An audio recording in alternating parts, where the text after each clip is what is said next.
Olá para vocês, estou aqui no canal Pão do Advento. Voltamos para mais um estudo da Palavra de Deus.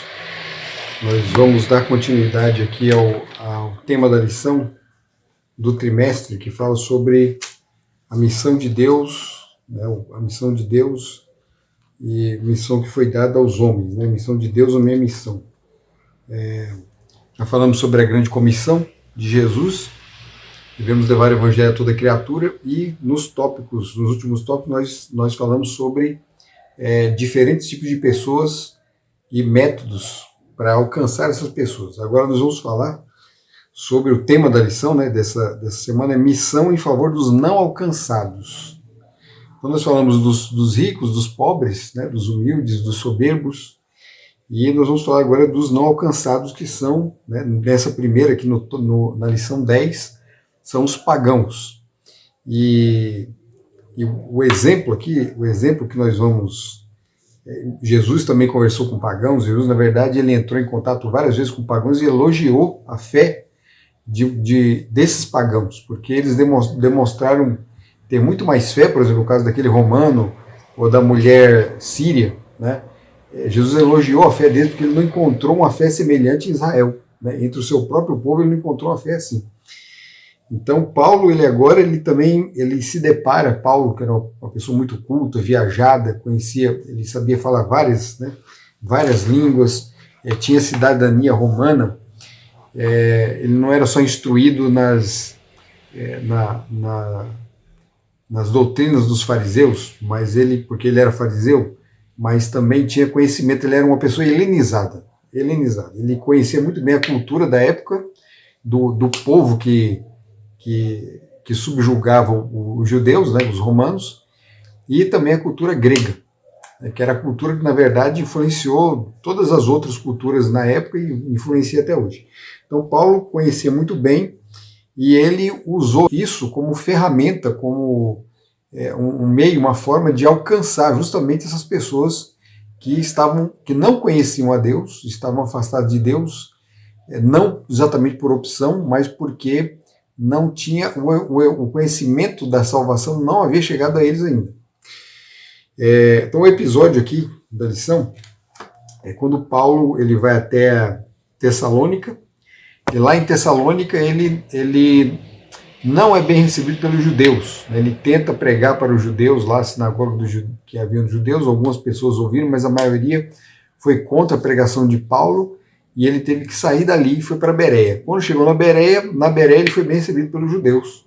Os bereanos gostaram da pregação, e a Escritura Sagrada elogia a fé dos bereanos, mas os judeus de Tessalônica, quando souberam disso, foram até a Bereia e criaram toda uma confusão que acabou fazendo com que Paulo saísse de lá. Então Paulo sai de lá e vai para Atenas. Quando ele chega em Atenas, ele percebe que ali em Atenas as pessoas, né, gostam muito de ficar nas praças conversando, discutindo sobre vários assuntos, né, ficam filosofando ali, e ele começa a participar dessas reuniões e começa a pregar o evangelho ali para aquelas pessoas. Isso chamou a atenção daqueles que participavam do Areópago, né, que na verdade era um grande centro ali de debate, de discussões, era onde ficava o conselho da cidade de Atenas. Então eles se reuniam ali, dentre outras coisas, né, discutiam sobre vários assuntos, mas a administração da cidade era o ponto principal, né, de debate. Então ele foi levado até ali, e eles queriam saber que doutrina nova é essa, eles acharam estranho. Eles já conheciam os judeus, mas Paulo falava agora de um Jesus que os judeus não falavam, e falava de uma coisa que para eles era um mistério, né? Eles entenderam que era até uma outra pessoa. Eles falavam de Jesus e falavam da ressurreição. Eles entenderam que ressurreição era uma pessoa. E então eles até falaram: queremos ouvir sobre esses deuses, essas divindades novas aí que você fala. Então Paulo começa o diálogo com eles, primeiramente elogiando a fé e a religiosidade dos gregos. Por quê? Em Atenas, Paulo, né, andando por Atenas, o texto bíblico fala assim que Paulo ficou até revoltado.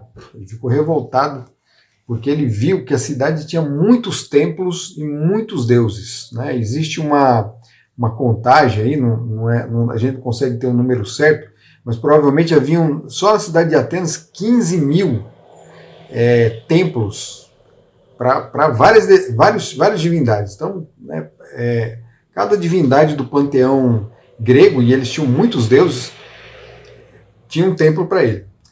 E Paulo, ele, na hora que começou a conversa com os atenienses, com os filósofos, né, os filósofos citados são os epicureus e os estoicos, né, eram duas escolas de filosofia muito importantes da Grécia, né, elas são importantes até hoje, né, tem muita gente que ainda ensina o estoicismo, ensina também o epicurismo.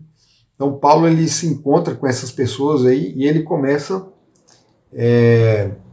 elogiando, como eu já disse, a fé deles, e ele usa isso, justamente isso, essa ligação com o divino que eles tinham, né, essa preocupação que eles tinham com as coisas espirituais, usa justamente isso para falar de um Deus que eles não conheciam. Né? Como haviam muitos deuses, os gregos tinham muitos deuses, e eles tinham receio de esquecer algum. Né? Então havia ali na cidade de Atenas um altar dedicado ao Deus desconhecido. Ao Deus desconhecido. Na verdade, essa história do altar do Deus desconhecido é bem interessante. Então eu vou contar ela num outro vídeo, porque se for contar agora aqui vai ficar muito longa, mas ela tem uma história bem interessante e isso aconteceu justamente por parte de um filósofo que é mencionado numa outra carta de Paulo, eu não lembro agora se é aos Filipenses, ou se esqueci, não lembro agora a carta, mas Paulo menciona e chama ele de profeta até. A gente não sabe se ele chamou de profeta zombando ou se ele chamou esse filósofo de profeta respeitando. Mas eu sei que o altar a Deus desconhecido tem sua origem com esse filósofo aí, que a gente vai falar num outro vídeo. Paulo, na conversa também com os filósofos gregos, ali, com todos aqueles eruditos ali no Areópago, ele cita poetas gregos que falavam sobre a criação. Então ele usa como recurso, né, ele procura falar na mesma linguagem, ele procura elementos da própria cultura dos gregos para poder se aproximar. Ao contrário do que foi feito com a Igreja Romana no futuro, a Igreja Romana também usou um método, mas um método que foi a derrota dela. Ela não se aproximou conhecendo a cultura grega, na verdade ela se misturou ela misturou a doutrina bíblica com as crenças gregas, né, tanto do paganismo quanto da filosofia. E aí criou um sistema religioso híbrido e monstruoso, né? Não é à toa que é chamado na Bíblia chama isso de besta, porque é um monstro, criou um sistema doutrinário que é monstruoso, né, contrário ao que Deus ensina. Paulo não faz isso. Paulo, ele usa o conhecimento, coisas que ele já sabia, para poder alcançar, se aproximar. Então, ele usa isso como recurso. Ele não adota para si, ele não adota a cultura grega para si. Ele conhece a cultura e usa isso a seu favor. Ele usa um elemento assim do adversário, né? Não era exatamente adversário de Paulo, né? Não nesse caso aqui, né? Em Atenas ele não sofreu nenhuma perseguição. Ele vai sofrer mais tarde na mão dos romanos, mas nesse momento não. Nesse momento está tudo bem, está tudo certo. Eles conversam, ouvem, e Paulo aproveita, então ele usa isso como introdução, né, a religiosidade e o fato de eles adorarem um Deus desconhecido, e ele diz assim, olha, é sobre esse Deus desconhecido que eu vim falar para vocês, é esse Deus desconhecido. E o Deus desconhecido que ele apresenta o Deus desconhecido como Criador. Isso que era um conceito, para os filósofos da época já era uma coisa estranha, porque os filósofos eles tinham se desvencilhado das explicações míticas dos gregos a respeito da criação, da origem das coisas. Eles não abandonaram os deuses, eles continuaram adorando seus deuses, mas eles entendiam que a explicação para a origem das coisas era outra. Às vezes até sem a própria ação da divindade. Não eram todos os casos, mas eles acreditavam assim. Então, agora vem Paulo falando que não, que na verdade o mundo se origina com Deus. Né? Deus, ele é criador de todas as coisas. Ele fala assim que nele nos movemos e existimos. Ao mesmo tempo que Paulo declara que Deus é um Deus que não habita em santuário feito por mãos humanas, né, em templos feito por mãos humanas, ou seja, é um Deus que parece estar distante, ele ao mesmo tempo declara assim que ele pode ser encontrado porque ele está perto de todos. Ele está perto de todos. Então, ele, ao mesmo tempo que ele é transcendente, ele é um Deus imanente. Então, esses conceitos, né, foi bem... os gregos entenderam bem o que Paulo estava explicando. Eles entenderam bem. Eles não entenderam bem foi a parte da ressurreição. Tanto é que no final, eles vão falar assim, olha, sobre essa questão da ressurreição, não é que não entendeu bem, mas não aceitaram muito bem isso aí. Né? Uma pessoa que morre e depois volta à vida, para eles não faz muito sentido isso. É uma coisa estranha. Eles conversam com o Paulo e falam assim, olha, nós vamos conversar sobre esse assunto com você um outro dia. Então eles desistem ali. Então Paulo ele usou um método, usou a própria cultura dos gregos para alcançá-los. Foi bem sucedido até certo ponto, mas não tão bem sucedido como foi das outras vezes. Então Paulo, na verdade, ele vai fazer uma autocrítica depois, numa outra carta, falando assim que ele não vai mais filosofar com ninguém. Ele vai falar sobre Cristo e esse ressuscitado. Mas, de qualquer forma, o trabalho dele gerou algum tipo de fruto, porque algumas pessoas ouviram a mensagem, inclusive um dos areopagitas que estavam ali, Dionísio, né, o nome dele é citado, Dionísio. Dionísio, ele aceita a verdade, e isso é um grande trunfo, é uma grande conquista, porque certamente Dionísio, ali na cidade de Atenas, depois da saída de Paulo, se tornou um pregador da verdade, talvez até mais qualificado que Paulo para poder ali agir, atuar, né, porque já estava acostumado com o ambiente. Então ele pôs a semente na pessoa certa, inclusive uma pessoa do próprio Areópago, e essa pessoa teria influência para levar esse novo conhecimento a outras pessoas. Então a gente não vê a conclusão da conversa de Paulo com os gregos, mas a gente sabe que a Grécia, depois de um tempo, né, os gregos depois aceitaram, né, o Evangelho. E tudo isso foi resultado da obra de Paulo. Né? Se bem que os gregos depois de terem aceitado, né, eles cometeram o mesmo erro que os romanos, né, que é a igreja romana. A igreja grega também cometeu o mesmo erro, e elas foram crescendo ali em caminhos diferentes, mas mantendo aspectos semelhantes. Eles misturaram lá na frente, foram misturando também a crença da doutrina cristã com elementos da filosofia, das religiões gregas, e isso trouxe um prejuízo para a história do cristianismo. Mas o fato é que a pregação de Paulo não foi em vão. Né? Pessoas foram alcançadas e pessoas por quem Cristo morreu. Então o evangelho tem que ser pregado ele não foi feito para ser pregado somente para os judeus, né, como alguns judeus da época acreditavam. Paulo foi até criticado até pelos próprios apóstolos de Jesus mesmo. Os próprios apóstolos não entenderam exatamente o plano de Jesus. Né? Paulo entendeu bem. Então Paulo ele é chamado de apóstolo dos gentios, não é à toa. Ele pregou para o judeu e ele pregava para todos os judeus, onde quer que ele fosse. Sempre que ele chegava numa cidade, os primeiros que ele procurava eram os judeus, procurava uma sinagoga.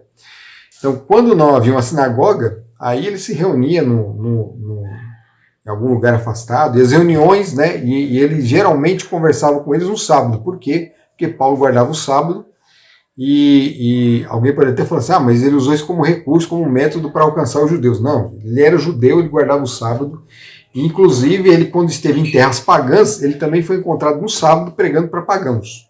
Ele tinha um sábado assim como um dia missionário, não que ele não pregasse nos outros dias, pregava qualquer dia, mas sábado ele era o dia principal ali para a pregação do evangelho, porque o sábado foi criado para isso, né? Para revelar, no início, para revelar as belezas, para se contemplar as belezas da criação, e no plano da redenção agora as belezas, né, e as realizações, a realidade da salvação em Cristo Jesus. Né? Lembrando, Jesus ele morre no sexto dia, descansa no sétimo dia, o sábado, e ele volta às suas atividades no primeiro dia da semana. Então nós temos o sábado da criação e temos o sábado da redenção. Paulo sabia muito bem disso, e tanto é que no discurso de Paulo, né, esse é um outro detalhe que não dá para a gente esmiuçar agora, mas no discurso de Paulo, nos elementos do discurso de Paulo, ele parafraseia justamente é Êxodo capítulo 20. O capítulo 20, que fala dos mandamentos e do sábado. Ele apresenta Deus como Criador, assim como o sábado apresenta Deus como Criador.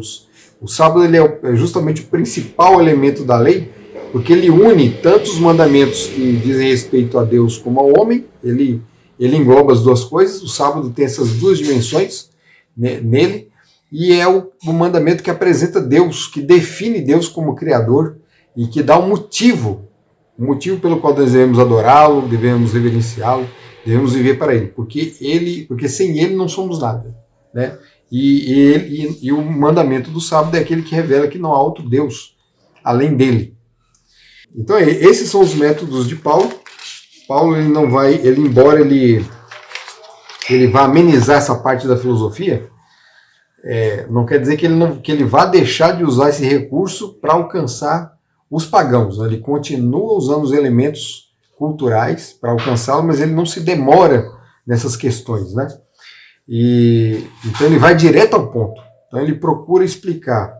O método dele muda, depois mostra ser muito mais eficaz quando ele, além de usar os elementos da cultura, ele casa com um conhecimento profundo a respeito de Cristo, da sua morte e ressurreição. Então o plano de redenção é bem explicado e aí o sucesso é garantido na pregação de Paulo.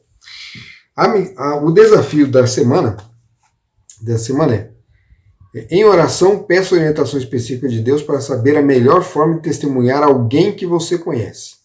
E desafie-se, explore as mídias sociais como possível areópago, onde vamos representar o Evangelho para os incrédulos, com a clareza e discrição de Paulo. Então nós temos aí muitos, né? Hoje em dia existem até os novos pagãos, pessoas que adotam o paganismo, né? Uma coisa até meio estranha, mas né, tem adoradores aí de deuses gregos, deuses nórdicos, e existem também os ateus, existem a cultura hindu, existe o budismo, existem as religiões africanas. Todas essas religiões eles adoram outras divindades, não conhecem o Deus, né, ou às vezes eles mesclam as coisas. Por isso é interessante nós termos o conhecimento dessas culturas, para na hora de pregar o evangelho não falar nenhuma bobagem, né? E também para que nós possamos usar como cunha de penetração, para que você possa ter uma plataforma para conversar, para poder dialogar. E tendo sempre em mente, né, o propósito também tem que ser bem claro isso, de levar o conhecimento, né, a novidade, né, as boas novas do evangelho para esses que não conhecem. Não adianta ficar atacando, né? Veja que Paulo não ataca os deuses gregos, ele não ataca, ele fica lá revoltado porque ele vê tanta idolatria no lugar, mas ele não ataca. Antes disso, ele elogia a religiosidade dos gregos. Então, esse mesmo método pode ser usado hoje. Em vez de você atacar a religião dos outros, elogie a religião dos outros. Só nisso você já vai estar quebrando barreiras para poder apresentar Jesus como ele realmente é. Que Deus abençoe você. Até o próximo vídeo. Tchau.